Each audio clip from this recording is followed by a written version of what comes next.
اعوذ باللہ من الشیطان الرجیم بسم اللہ الرحمن الرحیم یا بنی آدم خذوا زینتکم عند کل مسجد وکلوا واشربوا ولا تسرفوا انہ لا یحب المسرفین۔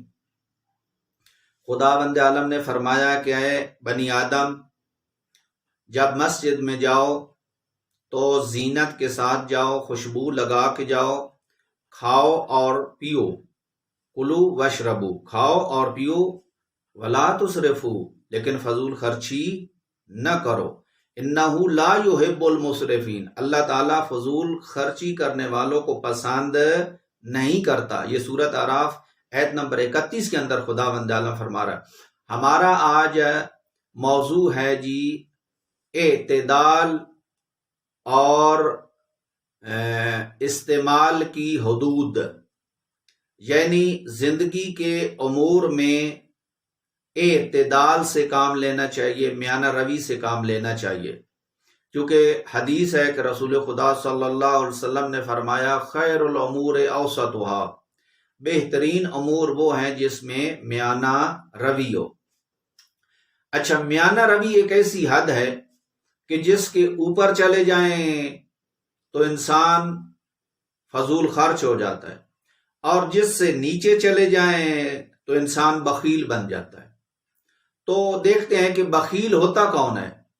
بخیل کے بارے میں روایت میں الذی یاکل ولا یعطی، جو خود کھاتا ہے اور کسی کو عطا نہیں کرتا، وہ بخیل ہوتا ہے، یہ روایت کے اندر ایک۔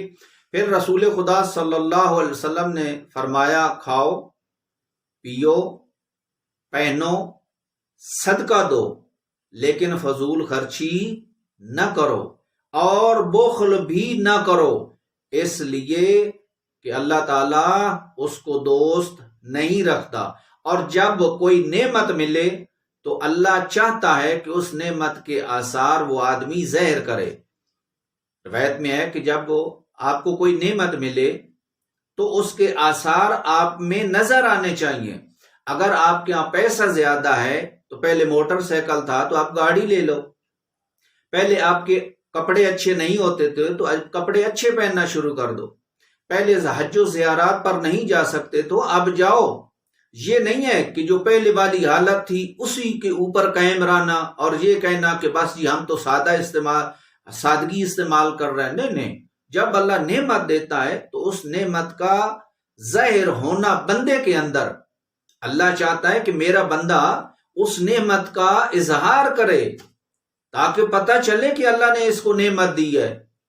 اب ایک آدمی ہے جو اب فقیر ہے، غریب ہے، کپڑے میلے کچیلے ہیں، اب اس کا بیٹا ہے افسر بن جاتا ہے، اللہ ان کو بہت زیادہ عطا کرتا ہے، تو پھر وہ پرانی کپڑے، جوتے، حرکتیں وہی ہوں تو پھر وہ نعمت کا اظہار نہیں ہوتا، بلکہ وہ پہلی حالت پر ہی قائم رہتے ہیں۔ تو اس کے علاوہ رسول خدا صلی اللہ علیہ وآلہ وسلم نے فرمایا کہ جو بخیل ہوتا ہے وہ نیک افراد پر جب مال خرچ نہیں کرتا تو اللہ تعالیٰ اس کا مال شریر اور فاسد لوگوں کے حوالے کرتا ہے، یعنی اس کا مال شریر اور فاسد لوگ کھائیں گے۔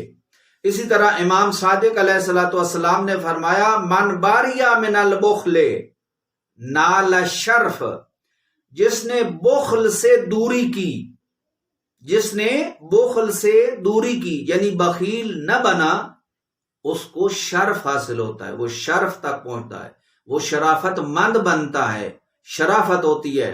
اس کے علاوہ رسول خدا صلی اللہ علیہ وسلم نے فرمایا بخیل جو ہے وہ خدا، جنت اور لوگوں سے دور ہوتا ہے لیکن دوزخ کے قریب ہوتا ہے، اور کوئی بخیل جنت میں داخل نہیں ہو سکتا۔ امام سجاد علیہ الصلوۃ والسلام نے فرمایا کہ بخیل کی دوستی سے بچو، اس لیے کہ مشکل ترین وقت کے اندر بھی وہ تمہیں کام نہیں آئے گا، اور آخر میں تجھے ذلیل اور خوار کرے گا، اور واقعاً بعض لوگ ہوتے ہیں کہ جب مشکل وقت ہوتا ہے تو بڑے دوست ہوتے ہیں لیکن کام نہیں ہوتے، اس کام نہیں آتے اس لیے کہ وہ بخیل ہوتے ہیں۔ اسی طرح رسول خدا صلی اللہ علیہ وآلہ وسلم نے فرمایا کہ کھانے پینے کے اندر تم زیادہ فضول خرچی نہ کرو، اور فرمایا کہ اگر تمہارے ہاتھ سے ایک لقمہ نیچے گر گیا ہے تو اس لقمے کو اٹھاؤ، صاف کرو اور کھا لو، اور شیطان کے حوالے نہ کرو۔ اس لیے آپ کو پتہ ہے دسترخوان کے آداب میں سے ایک یہ ہے کہ دسترخوان پر جتنے بھی روٹی کے ٹکڑے گر جائیں تو مستحب ہے ان کو کھانا چاہیے۔ اب اندازہ لگاؤ تاکہ وہ بھی اس میں بھی برکت ہے اور رزق میں اضافہ ہوتا ہے۔ تو اس کے علاوہ ایک اور قرآن کے اندر ہے وَالَّذِينَ إِذَا أَنفَقُوا لَمْ يُسْرِفُوا، مومنوں کی نشانی یہ ہے کہ جب وہ خرچ کرتے ہیں تو فضول خرچی نہیں ہے۔ فرقان آیت نمبر 67 میں ہے کہ جب مومن خرچ کرتا ہے تو وہ فضول خرچی نہیں کرتا۔ اور مسرف یعنی اسراف کرنے والا، فضول خرچی کرنے والا، اس کی 3 علامتیں ہیں، اس کی 3 نشانیاں ہیں۔ وہ چیز کھائے گا جو اس کی شان اور حیثیت کے مطابق نہیں ہے، وہ چیز خریدے گا جو اس کی شان اور حیثیت کے مطابق نہیں ہے، اور وہ چیز پہنے گا جو اس کی شان اور حیثیت کے مطابق نہیں ہے۔ اگر مثلا ایک آدمی ہے، اس کی میانہ روی یہ ہے کہ وہ 1000 2000 کا سوٹ پہن سکتا ہے، وہ 5000 کا سوٹ خریدے گا۔ ایک آدمی ہے جو بڑا گوشت خرید سکتا ہے لیکن بکرے کا گوشت نہیں خرید سکتا، تو فضول خرچ بکرے کا گوشت خریدے گا۔ اور اسی طرح کھانے میں، پہننے میں، اور کھانے پہننے کے علاوہ اور بھی ایک چیز ہے، وہ یہ ہے کہ جب ایک تو ہو گیا کھانا، دوسرا ہو گیا پہننا، اور ایک اور چیز ہے کہ جس کے اندر اس کی نشانی ہے کہ جب وہ کھائے گا جو اس کی شان میں نہیں ہوگا، پہنے گا جو اس کی شان میں نہیں ہوگا، اور وہ خریدے گا، شاپنگ وہ کرے گا جو اس کی شان کے مطابق نہیں ہے۔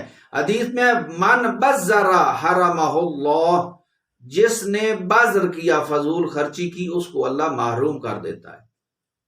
ومن بذر افقرہ اللہ، جو فضول خرچی کرتا ہے اللہ اس کو فقیر بنا دیتا ہے۔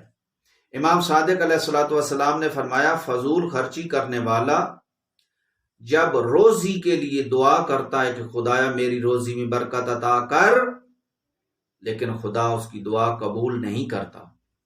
اس کے علاوہ اسراف سے اور فضول خرچی سے پرہیز کرنا مومن کی علامت ہے، مگر افسوس یہ ہے کہ ہمارے معاشرے میں آج کچھ فخر کی بات سمجھ میں آتی ہے کہ کچھ لوگ فخر کرتے ہیں۔ کیا فخر؟ بھائی بیٹے کی شادی ہے، فلاں شادی ہال کو بک کرنا ہے اور اتنے کھانے دینے ہیں۔ بھائی آپ کی حیثیت اور شان ہے کہ اتنے بڑے ہوٹل میں اور اتنے زیادہ کھانے دو؟ ہاں جی ہے، کیا کرو گے جی؟ قرض لیں گے، جانور بیچ دیں گے۔ دیکھو یہ فضول خرچی ہے، اپنی شان اور حیثیت سے بڑھ کر خرچہ کرنا فضول خرچی ہے۔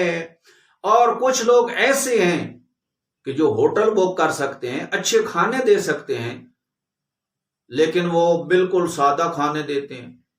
البتہ وہ بخیل ہو جاتے ہیں بالکل سادہ کھانا دینا، ان کو اپنی شان کے مطابق دینا چاہیے۔ ہاں اگر وہ سادہ دیتے ہیں اور جو پیسہ بچ جاتا ہے وہ خدا کی راہ میں خرچ کرتے ہیں تو اس کا فائدہ ہے، اس میں کوئی شک نہیں ہے۔ لیکن آج کل ہمارے معاشرے میں صرف تبلیغ نہ ہونے کی وجہ سے یا تبلیغ کا اثر نہ ہونے کی وجہ سے لوگوں کی سوچ ہی بدل گئی ہے، ایک دوسرے پر سبقت حاصل کرتے ہیں۔